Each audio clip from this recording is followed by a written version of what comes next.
you cannot serve God and money. Jesus isn't against money. He warns about the love of money. On Matthew chapter 6, verse 24, it says, no one can serve two masters. You will either hate the one and love the other, or be devoted to one and despise the other. Some people say they love God, but their decisions prove otherwise. They'll skip prayer to chase a paycheck. They'll compromise integrity just to get ahead. So money isn't evil. The love of money is the root of evil. Watch this video to the end. You might help save somebody. So these are the signs that you can tell when somebody is in love with money.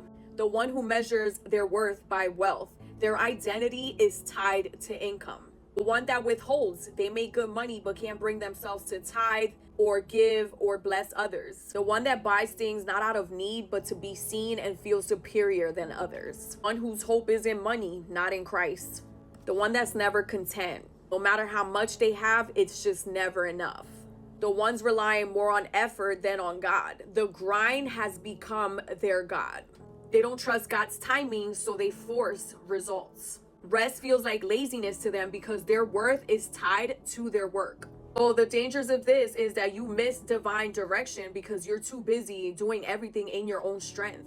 So you begin to sacrifice peace, family, and even health in the name of success. Jesus didn't die for us to strive. He died so we can abide. God is not impressed by your hustle. We were called to seek his kingdom first and everything else follows. Matthew chapter 19 verse 23 to 24. Jesus spoke to this rich young man and told him to get rid of all his possessions to follow him because the man's wealth had become his idol. He couldn't let go of it to follow Christ fully. Jesus wasn't saying it's a sin to be rich. He's saying that riches can become a barrier to entering into the kingdom if it becomes your master. So wealth often leads to self-reliance, pride, and even a false sense of security, leaving little to no room to depend on God. It's not about the amount of money, it's about the attachment to it. God looks for hearts that are humble, hearts that are dependent on him, and willing to surrender everything for the sake of following Jesus. So ask yourself today, am I trusting riches or am I trusting the Lord?